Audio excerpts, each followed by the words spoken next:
کہ 2 عروج اور 2 زوال ڈسکس کیے تھے. پہلا عروج سیدنا سیمیول جس کو ہم اولڈ ٹیسٹمنٹ کی لینگویج میں کہتے ہیں علیہ السلام، ان کی دعا کی برکت سے اللہ تعالیٰ نے طالوت کو مسلمانوں کا اس وقت حکمران مقرر کیا تھا. اللہ تعالیٰ کی مشیت سے ہوا تھا. وہ ملوکیت جو ہے وہ تلوار کے زور پر دھونس کے ساتھ مسلمانوں پر مسلط نہیں ہوئی تھی، بلکہ ایک نبی نے اللہ تعالیٰ کی وحی کے ذریعے ان کو بادشاہ مقرر کیا تھا. اور پھر ان کی سرکردگی میں مسلمانوں نے یعنی بنی اسرائیل نے، اس وقت وہ یہودی مسلمان ہی تھے جب تک انہوں نے ہمارے محبوب صلی اللہ علیہ وسلم کا انکار نہیں کیا، تو انہوں نے کافروں کے خلاف قتال کیا. اور اسی دوران سیدنا داؤد علیہ السلام بھی منظر عام پر آئے. اور پھر یہ خلافت راشدہ اس وقت مسلمانوں کی قائم ہوئی 100 سال تک کے لیے. 16 سال سیدنا طالوت علیہ السلام، 40 سال سیدنا داؤد علیہ السلام اور 40 سال سیدنا سلیمان علیہ السلام. یہ کنسیکٹیو 100 سال مسلمانوں نے پہلا عروج بنی اسرائیل کے مسلمانوں نے دیکھا.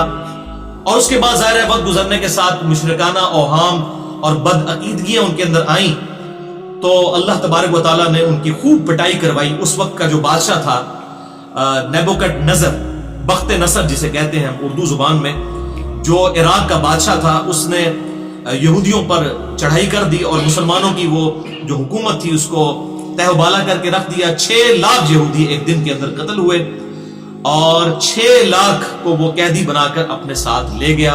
اور یہ ان کا پہلا زوال ہوا. پھر وقت گزرتا گیا. اس کے ساتھ ساتھ اللہ تعالیٰ کی طرف سے کرنا یہ ہوا کہ ایران کا بادشاہ تھا کیخورس، سائرس شاہ جسے ہم اردو میں کہتے ہیں، اس نے جو ہے عراق پر حملہ کیا اور عراقیوں کو شکست دی. اور ساتھ ہی ساتھ ظاہر ہے کہ دشمن کا دشمن دوست ہوتا ہے، تو اس نے جو ہے وہ یہودیوں کو وہاں سے آزاد کیا. دوبارہ ان کو یروشلم میں فلسطین میں آنے کی اجازت دے دی اور دوبارہ سے پھر انہوں نے وہاں پر اپنی حکمرانی سنبھال لی. اسی دوران سیدنا عزیر علیہ السلام کو اللہ تعالیٰ نے 100 سال کے لیے جو صلح دیا تھا ان کو دوبارہ اٹھایا ان کی دعا کی برکت سے. اور مسلمانوں کی محنت کے ساتھ اللہ تعالیٰ نے بنی اسرائیل کو دوبارہ سے عروج عطا فرمایا. اور یہ عروج جو ہے سیدنا داؤد علیہ السلام اور سلیمان علیہ السلام سے بھی بڑی سلطنت مسلمانوں کی مقابی سلطنت اس وقت قائم ہو گئی. اور یہ پھر عروج کافی عرصہ ان کے اوپر رہا. اور اسی عروج میں انہوں نے ہیکل سلیمانی جو کہ نیبوکڈ نظر نے تباہ کر دیا تھا، ٹیمپل آف سلیمان جسے کہتے ہیں، دوبارہ تعمیر کر لیا. لیکن پھر وقت گزرنے کے ساتھ ان کے اندر گمراہیاں عام ہوئیں اور مشرکانہ عقائد آئے. ان کی وجہ سے اللہ تعالیٰ کی طرف سے عذاب کا دوسرا کوڑا ان پر پڑا اور یہ دوسرا زوال ان پر آیا. اور وہ اسکندر اعظم کے ذریعے سب سے پہلے ان کی پٹوائی کروائی گئی. اور اس کے بعد پھر ٹائٹس نے، رومن امپائر کا جو ہیڈ تھا، اس نے حملہ کر کے 70 عیسوی کے اندر آپ صلی اللہ علیہ وسلم کی پیدائش سے ایگزیکٹ 500 سال پہلے، کیونکہ آپ کی پیدائش ہوئی ہے 571 عیسوی میں، تو 70 عیسوی کے اندر ٹائٹس نے ان کو تباہ و برباد کیا. اور ان پر یہ جو عذاب مسلط ہوا کیونکہ انہوں نے سیدنا عیسیٰ علیہ السلام کا انکار کیا، ان کو معاذ اللہ ولد الزنا اور دجال اور پتہ نہیں کیا کیا الفاظ کہے، حالانکہ وہ مسیح بنا کر ان کی ہدایت کے لیے بھیجے گئے تھے. اور ابھی بھی ان کو ایک مسیحا کا انتظار ہے، وہ جب دجال آئے گا اس کو اپنا مسیحا بنا لیں گے، حالانکہ جس مسیحا کا وہ انتظار کر رہے ہیں وہ تو آ کر جا چکا، سیدنا عیسیٰ ابن مریم علیہ السلام.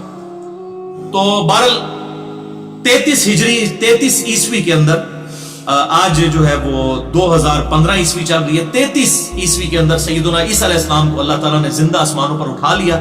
لیکن یہودیوں نے جو ان کے قتل کی سازش کی تھی اس وقت اور جو ان کو نقصان پہنچانے کی کوشش کی، اس سے تو بچا لیا، لیکن پھر یہودیوں پر عذاب آیا.